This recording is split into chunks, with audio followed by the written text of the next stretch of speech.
Hey there, Dr. Eric here, and I'd like to talk a little bit about heart health as today starts really our proactive effort in discussing heart health for the month of February. So, as we are heading into Valentine's or Valentine's Day, as we often call it here, people tend to think about the shape of a heart. Of course, not the real shape of a heart, but that fake shape of a heart. So it's a good opportunity to discuss heart health in the month of February, so here we are. So most people would consider heart health, if you really dig in, you'd consider it to be based upon two primary things, which are lifestyle decisions based upon your diet and your activity or exercise. So we'll talk about those a lot this month, and I want to talk briefly about those right now. The first, which I really think is important, is to uncover this idea of what a healthy diet for the heart really looks like, and to put away a lot of the myths that have now been put to rest by science, and I think we should all discover them and the value of these for ourselves from the new science. So, science is something that's not based upon expert opinion, by the way. The year of 2020 has done a lot to confuse people about following science when they assume an opinion from an expert is actually science, when the best science is basically what we've been able to study and test in the form of a scientific trial, which starts with observation and then experimentation, right? So that's kind of where science really comes from. So the number one area in dietary health that relates to heart health is the consumption or non-consumption of fat. So if we go back to the 1970s, we started a movement which really took on a little bit more momentum by the end of the 80s. So it took a little while, but by the end of the 80s, it had gotten quite a bit of momentum, and that was a low-fat diet mentality, the idea that low-fat diets would make sense. And just to help you understand how bad this has been, there was a time when you looked at saturated fats and thought saturated fats must be bad because we found them located in plaques inside of the vessels, and those plaques now, because they have saturated fats, have then taught us that saturated fats are bad. And of course, that's when we're looking at cholesterol. So the cholesterol was the big issue. We see cholesterol and we say, oh no, bad, bad, bad, bad, bad. Now, I would tell you that super high cholesterol, not necessarily right, but the science has told us that higher cholesterol is not necessarily associated with higher risk of heart disease. And as a matter of fact, in many cases, if you have a higher level of HDL cholesterol, it suggests that you have a lower risk of heart disease. And so then the question becomes, what types of things determine your cholesterol level? So the low-fat diet that people have moved towards or had moved towards, and now, thankfully in the last decade have slowly started moving away, was really driven by this idea that if we reduce the fat in the diet, then we'll reduce the fat in the system and we'll reduce overall fat. The problem is, what we have found is by reducing fat, we've made ourselves more susceptible to inflammatory processes. So not just because we've increased sugar. That is definitely a big problem and has caused incredible negative effect on the inflammatory situation in the body. But because in addition to that, we've actually dumped the inflammation mitigating fats that would actually help to control inflammation. For example, we would give omega-3 fatty acid as a means of reducing inflammation. That's very common and accepted in both the medical world as well as the associated alternative healthcare world. So as we look at that, we think, well, yeah, sure, we accept that fish oil is healthy, but what about other fats? Well, the reality is, can fish oil be the only healthy fat? Is it just omega-3 fatty acid, nothing else? It doesn't make sense at all. So there are a mix of fats that the body needs to function. and those fats should be consumed on a daily basis, and if consumed correctly as healthy versions of these fats, then the potential for damage to the heart is reduced and the ability to mitigate risk is increased. And so let's then talk about healthy fats in our diet. So healthy fats, one of the things to first consider is that as society moved in the direction of low fat and no fat and reduced fat, one of the things they did is they created fats that they thought would be safer for the body.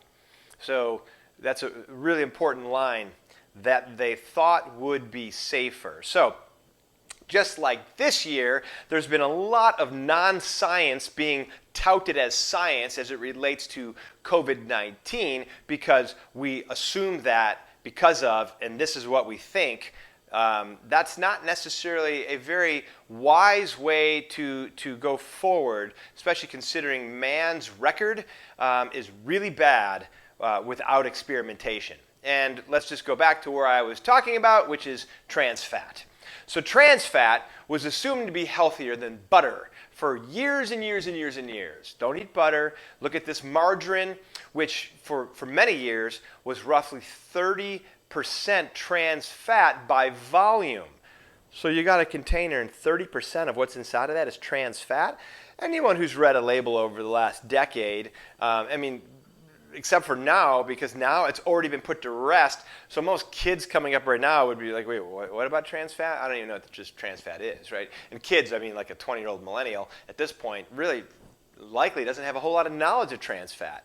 Whereas a 30-year-old would say, wait, yeah, I kind of remember when they were taking that all out, and anyone 40 and above would fully have an understanding of, yeah, trans fats were heavily used, and now they're gone. And why is that? Because man was wrong, period. Man was wrong. So we just want to make sure that we're wise to man's failures at theoretical observation becoming science. That's not science. That's the start of experimentation. So I'm sorry, I just lost what I was trying to say about that.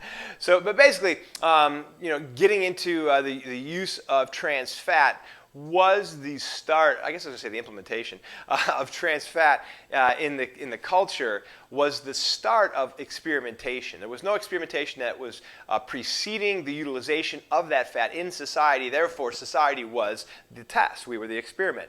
And the experiment went bad because inflammation went up. And so there are no less than 300,000 studies out there that reference trans fats and their relationship to heart disease, to cancer, and to other disease processes that are the end product of chronic inflammation. So that would be the next step now, is to break this down for you to help you understand where this inflammation comes from. So at a vascular level, meaning in the vessels, if you have molecules that cause an inflammatory response, a cascade of inflammation, what they do is they permeate the vessel wall. They cause the vessel wall to inflate or grow in size, and in that they create undulation, and they also create oxidation. So these two things start to happen where you get oxidized cells along the way, and you've got now this kind of thickening of the wall, causing more turbulent flow of blood and all associated molecules in the bloodstream, including cholesterol.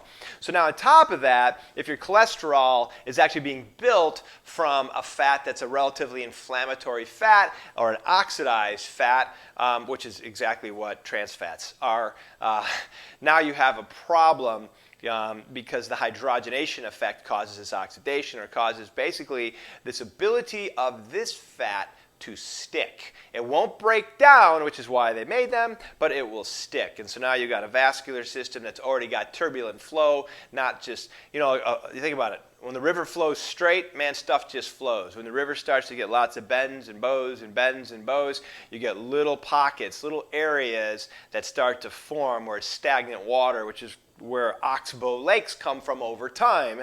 It's the separation of a stagnant area of water from the river itself, from depositing, silt and such in between that stagnant area and the river. And then over time you create a lake, little oxbow lake, little side lake. So if you have never seen that, take a look. That's a great way to understand how you get these little areas where plaques will start to develop.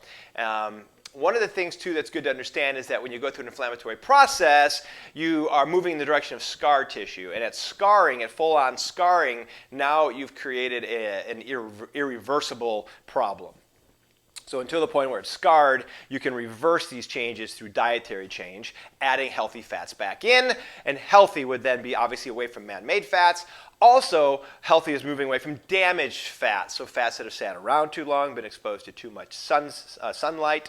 That's the whole idea of storing your olive oil in a dark place and not letting it spend too much time there. And then also kind of knowing where it came from in the first place, because not all olive oil, actually most olive oil is not pure.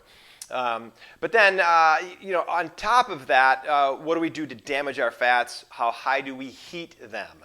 So coconut oil takes better heat and higher levels of heat than does olive oil. And butter will do better as well. So, you start looking at fats that make more sense being cooked and to what temperature you should cook them. And these are all information that you can jump in and you can get deeper and deeper and deeper by looking online. But then think about meat. So what about the fat in a cow that's been stuck in a feed pen, hasn't moved more than a few inches in its entire life as corn is just being fed through this trough. Chemically sprayed corn that's also being stored in the fat stores of this animal's body, and now you're going to go ahead and eat this. So conventionally raised beef, not very good for you. World Health Organization put processed meats as a Class A carcinogen a number of years ago. Processed would be, your bacon, your sausage, maybe your pre-packed hamburgers. I would agree, all of these things tend to be pretty high risk because of a combination of being raised on chemically sprayed garbage, as well as being processed in nitrites and nitrates and other preservatives that are damaging and inflammatory to you being added to the meat. So, do you avoid all meat? I do not agree with that at all. I think meat's important. I think it's part of what our dietary needs are. I do think that it should be perfectly clean in the form of organic, grass-fed, free-range, etc.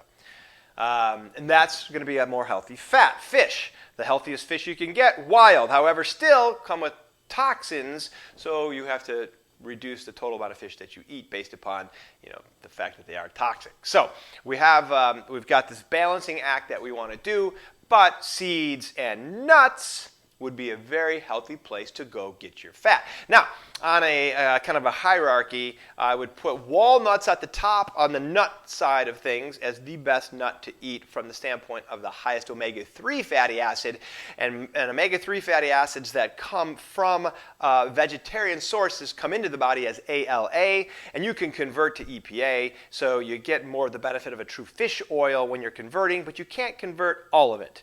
So a couple things that are necessary to get good conversion to have the best, healthiest fats flowing around your body at the highest level that you need, which is the point at which there is full utilization of that fat. Whatever the maximum utilization is, it requires that you consume a decent amount of that fat, but then also that you consume a decent amount of B vitamins and other enzymatic molecules that would help in the conversion process, which come into your body more than anything in the form of dark green leafies. Best place to go, just get those and have that coming in constantly. Eating dark green leafy vegetables, which I would say makes sense to do every single day in the form of a salad. There you go. So now we've got fat consumption, we've got conversion of fat so that the ALA that we're getting from the walnuts that we eat, from the pepitas or pumpkin seeds that we eat, from the chia seeds that we eat, from the flax seeds, I don't like those at all, that we eat, all good sources. However, as you bring that in, now you have the ability to convert that at the highest level because of that beautiful big salad that you eat at least once, maybe twice a day. So now your heart is further and further and further down that health path. Fiber tends to have some value in heart health, which I know seems kind of weird, but it's really just because the digestive tract stays at a healthier level and it allows for a greater resilience to inflammatory molecules entering the bloodstream. So big fan of having that fiber up, so your dark green leafies will help solve that as well. Now, what about whole grains? A lot of people would say, "Oh, I've always heard that whole grains help the heart." Well, I would would back that off and say you don't need whole grains to help the heart. I do think that some whole grain is good in your lifelong diet, as long as you've never overdone your whole grains. If you've overdone your whole grains, well then maybe you shouldn't have them in your diet at all, or at the very least you should do a 60-day turnaround with me and reduce them completely for a window of time so that you're getting rid of the gluten and other potentially harmful molecules that come with those grains. So we look at that and we basically would say there's a reversal that needs to happen because of the way our culture has acted. Not because the grain was horrible in the first place, but just because our culture has made grain so readily available and so bad, just so beaten down that we've overdone it. And so what I would say then is you're better off reversing by not having any grain for a window of time, and then as you reintroduce, it should be introducing healthy grains that perhaps you are processing yourself, baking your own bread, a loaf of bread for your whole family in a day or 2 days.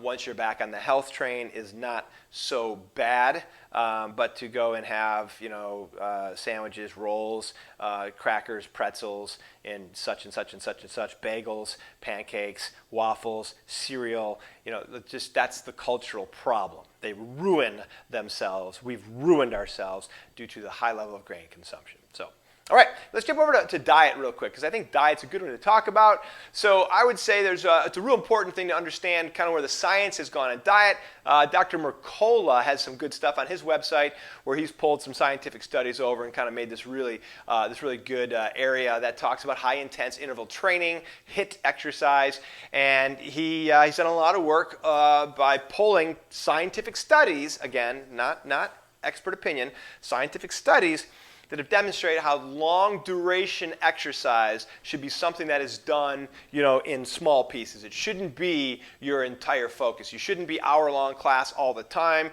You shouldn't be 3-hour running sessions all the time. It should be more kind of intense, high intensity, shorter duration. That is when you actually release some of the hormones that would help to cause a reduction or mitigation in damage in the body. Serum thiol goes up from such activity, which is actually thiol is a hormone that protects your DNA and reduces aging process. And you see high levels of that when you have lower duration, higher intensity exercise. Likewise, growth hormone and testosterone are released at higher levels as well, versus kind of that low intense, high duration, I'm working at 60% for hours. You don't see that release of testosterone or growth hormone. You do see more, cytokines and prostaglandins, which, you need some of those to break down tissue and to heal from exercise, but they're inflammatory, and so that's the key. So I would tell you that it's good to have a good couple long duration days. If you're working out 5 days a week, for example, maybe 2 long duration days at most. 3 short high intensity days would make a lot of sense. All right, that's kind of it on the exercise piece, other than you need to do it. So does it make sense to be someone who walks? If you don't do anything and you start to walk, yes, but it doesn't make sense to cap your activity at walking unless walking is considered high intense for you. In other words, you're at a place where your cardiovascular system, your joint health, your muscular capacity puts walking at high intensity, then great. But you should be looking at how you can overload and progress, meaning increase the intensity of your walking, add some hills, push faster, all of that stuff, so that you continue to make it harder and harder and harder and harder. And I would say even consider carrying a weight along with you, and it might start with arm weights, could go to like a rucksack, kind of a pack, a weight vest, something that makes it more challenging if the walk is the best thing you can do.